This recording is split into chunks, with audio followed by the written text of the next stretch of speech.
Ben, over to you. Thanks. I'm Ben, work for Marcus today as a co-portfolio manager. Been there for around 3 years down here in Melbourne. We run a couple of SMAs, a growth and an income focusing on Australian equities. And we also have a daily newsletter that goes out to our members and investors that covers off all the ideas and strategy for the markets. Right? You got to trust it. It's got to be simple. You need the product, but you don't know you want. I mean, Ben, moving over to you from that, maybe you look at it, you're managing money from a different perspective. How do you think about that in terms of the customer? Yeah. So it's going to be a little bit repetitive of Anthony Nazrul here, but trust and transparency is our big one. And we think particularly, everywhere in the world, finance can have a bit of a bad reputation with trust, particularly. Here in Australia, we had the Royal Commission a couple of years ago into the banks, and it uncovered all sorts of skeletons in the closet. So our big thing and our whole brand is built on trust and transparency, and people want to be able to trust who they're giving their money to and who they're taking advice from, that they do have their best interests at heart. And so we're a smaller kind of player than the other guys we're talking about here, but so we're able to do that by being really accessible and really honest.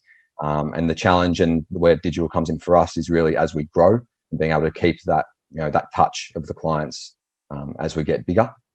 How do you think about those digital strategies? Yeah, so from the fund perspective, we've got retail investors only, but unlike a financial planner, we don't have that one-on-one conversation to explain what we're doing, why we're doing it, and that's kind of the big gap that digital can fix for us. And we use our strategy sections in the newsletter. We have daily podcasts, weekly webinars that kind of give our investors a look under the hood and really understand what they're getting. And so it comes back to that transparency again, what they're getting, why we're doing it. And so even if they don't agree with it, they can at least understand this is why it's happening. It's an interesting one. Just a comment on that. I can't remember. So you're actually showing the hood about managing money, right? You're not making it a black box. You're showing. I think it was either Monzo or Starling. They had the digital bank in the UK. They had an outage, so they basically went down for an hour, and they actually made public all of their logs for fixing. So they showed their ticket. Oh no, developer one didn't have this code fixed, and so they wanted to say to people, look, things break, but we can fix them. And I read a blog, there was some amazing uptake afterwards. People were like, oh, okay, you're human. Tech breaks, but you fixed it. Exactly. And they showed the log, and it was actually a real kind of powerful momentum for them. So Ben. Yeah, that human. Exactly. That's what you're seeing in terms of your newsletters and your content, right? Yeah, exactly. That's the human element. That's what people want. It's that touch without physically calling someone up and saying, hey, this is what we've done. Your money is being directed in this direction. They're able to log onto the website, just listen to the podcast, hear what moves we've made, and then also just hear what we're talking about, what's got our attention at the moment, what we think matters, what we think is transitory. But what actual solutions? So again, when we talk about solutions, technology is confusing.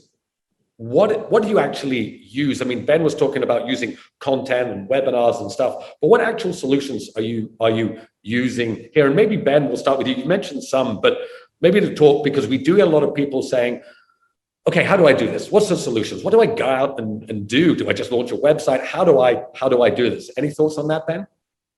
Yeah, so kind of coming back from what we were just talking about, it's all how you're presenting information, I think, from our point of view.